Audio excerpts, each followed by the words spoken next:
நம்ம கோயில் சரியான இடத்துல இல்லை அப்படின்னா பிரச்சனை வரதானுங்களை செய்யும் அப்படின்னு பலர் மனதில் நினைக்கிறதும் இருக்குது. நம்மள சிலர் வந்து அதை என்ன காரணத்தினால தெரியல, வெளியே வந்து அதை வெளிப்படுத்துறதையும் பார்க்க முடியுது.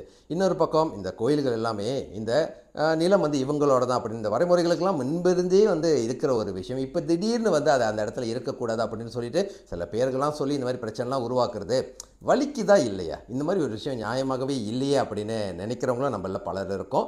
எஸ், வெளிப்படுத்திக்கிட்டு தாங்க இருக்கோம். இதை எப்படி பேசினாலும் நண்பா சென்சிட்டிவான ஒரு விஷயம் தான். ஸோ அதனால் தயவு செஞ்சு காணொலியை முழுமையாக பார்க்காம மிஸ் பண்ணிடாதீங்க, ஓகேங்களா? இப்போ டைம் இல்லையா, ஃபேவரட்டாக சேவ் பண்ணிவிட்டு அப்புறமேலே வந்து பொறுமையாக முழுமையாக பாருங்கள். ஏன்னா இது வந்து கண்டிப்பாக நம்ம ரியாக்ட் பண்ணக்கூடாதா, இந்த மாதிரி விஷயங்கள் நம்ம சொன்ன மாதிரி வலிக்குது தானே, எனக்கும் வலிக்குது தான், அதுக்கு நம்ம ரியாக்ட் பண்ணாமல் இருக்கக்கூடாதா அப்படின்னு சொல்லிட்டு அந்த ரியாக்ஷன்ற பேரில் நம்ம வந்து என்ன அம்பு எய்தவன் ஏதோ ஒரு காரணத்தினால எங்கேயோ இருக்கிறப்ப நம்மளோட விவாதம் இதெல்லாமே அம்பில் வந்து இருக்கிற மாதிரி தோணலைங்களா? இப்போலாம் அதெல்லாம் முடிஞ்சு போய் இந்த கிராமக்கான இந்த மாதிரி விஷயங்கள்லாம் வந்து பேசக்கூடிய ஒரு விஷயம் நண்பா. நம்ம ரியாக்ட் பண்ணுறதுனால இதனால் உண்மையிலே நீங்களே சொல்லுங்கள் பலன் இருக்குங்களா? ஸோ மறுபடியும் வலிக்குது இல்லை, அதுக்காக நான் ஒன்றுமே செய்யாமல் பேசாமல் இருக்க முடியுமான்னு கேட்டிங்கன்னா நண்பா, நம்ம செய்யறதுக்கும் நிறையா விஷயங்கள் இருக்குது. ஆனால் தற்போதைக்கு இதோட தீர்வு என்ன அப்படின்னா, நிச்சயமாக இதுக்கு தீர்வு கொடுக்க வேண்டியது, நடவடிக்கை எடுக்க வேண்டியது அரசாங்கம் தான். ஆனால் உடனே அரசாங்கம் பார்த்துக்கிட்டோம் அப்படின்னு முழுமையாக நம்ம ஈஸியான வேலை அப்படின்லாம் சொல்லிட முடியாது. இது அவ்வளோ சுலபம் கிடையாது, அது உங்களுக்கும் தெரியும். ஏன்னா இந்த மாதிரி பிரச்சனைகள்னால தான்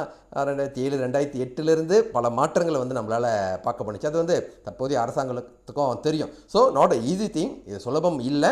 ஆனால் கண்டிப்பாக அதோட பொறுப்பு அவங்கக்கிட்ட தான் இருக்குது. நிச்சயமாக சில இடத்துல சில பிரதிநிதிகளோட பதிவு பார்க்குறேன், சில நல்ல தீர்வுகளும் இருக்குது. சில தீர்வுகள் கேட்குறப்ப ஏன் இந்த மாதிரிலாம் சொல்கிறாங்க அப்படின்னு தோணுது. எல்லாமே இருக்குது. பட் ஆஃப்கோர்ஸ் தீர்வு பொறுப்பு இப்போ நடக்கிற ஒரு பிரச்சனைக்கு வந்து அவங்க கையில் தாங்க இருக்குது. அப்போ நாம் எப்படி ரியாக்ட் பண்ணுறது அப்படின்னு கேட்டிங்கன்னா நண்பா, நம்ம ரியாக்ட் பண்ண வேணாம், கொஞ்சம் ஆக்ட் பண்ணுவோமா. அதாவது இன்னொரு 10 15 20 வருஷத்தில் இந்த மாதிரி பிரச்சனை மறுபடியும் நடக்கக்கூடாது, அல்லது நடந்தாலும் நாம் அதுக்கு வந்து தயாராக நம்ம ரீதியில் தயாராக இருக்கக்கூடிய ஒரு விஷயத்தை நம்மளால் செய்ய முடியும் அப்படின்னு நான் முழுமையாக நம்புகிறேன். இந்த ஒரு 3 விஷயங்கள் நண்பா, மறுபடியும் அதாவது கல்வி, பொருளாதாரம், ஆரோக்கியம், இந்த 3 விஷயங்களுக்கு இப்போ இருந்தே நம்மளை நம்ம பிள்ளைங்களை நம்மளோட குடும்பத்தை அப்படின்னு அதை தயார்படுத்துகிற ஒரு விஷயத்தை மறுபடியும் இப்போ கேட்குறேன், முக்கியத்துவம் உண்மையிலேயே வந்து கொடுக்குறோம். ஏன்னா இது வந்து நம்ம இந்த விஷயங்கள் எல்லாமே ரொம்ப சிறப்பாக நல்லா இருந்த காலகட்டம். கொஞ்சம் பின்னால் திரும்பி பாருங்கள், நம்மளோட தாத்தா பாட்டி காலகட்டத்தில் இப்போ நான் சொன்ன விஷயங்களுக்கு எல்லாத்துக்குமே வந்து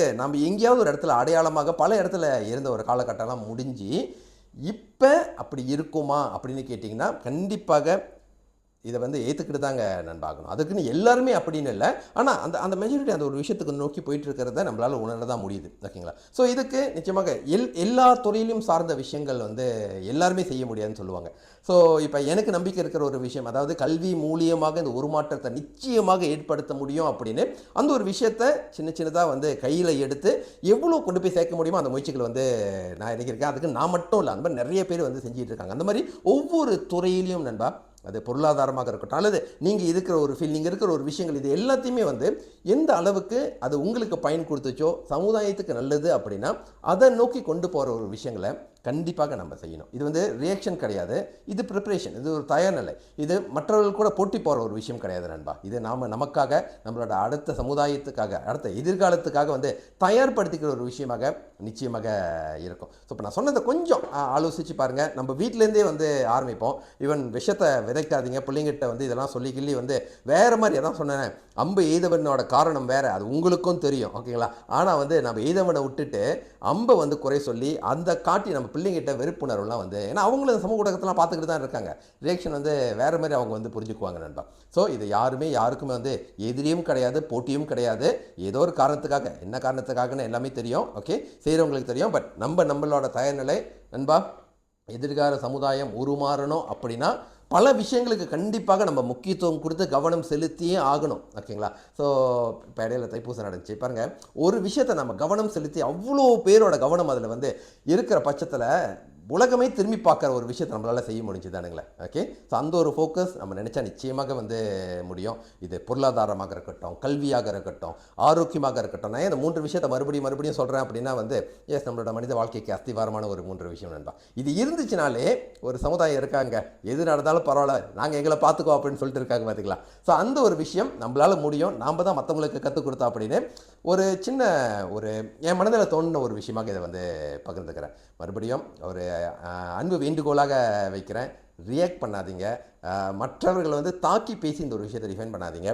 தீர்வு தற்போதைக்கு அரசாங்கத்தோட பொறுப்பு சுலபம் கிடையாது. ஆனால் அவங்களால மட்டும்தான் முடியும். நம்ம செய்ய வேண்டியது எதிர்காலத்தை நோக்கி தயார்நிலை. இது மறுபடியும் வராமல் இருக்கிறதுக்கும் வந்தால் நாம் தயாராக இருக்கிறதுக்கு வேண்டாம். இப்போ உங்களோட கருத்துக்களை வந்து பகிர்ந்துக்குங்க. எதுவாக இருந்தாலும் பிரச்சனை இல்லை, ஆனால் கண்ணியமாக பகிர்ந்துக்க.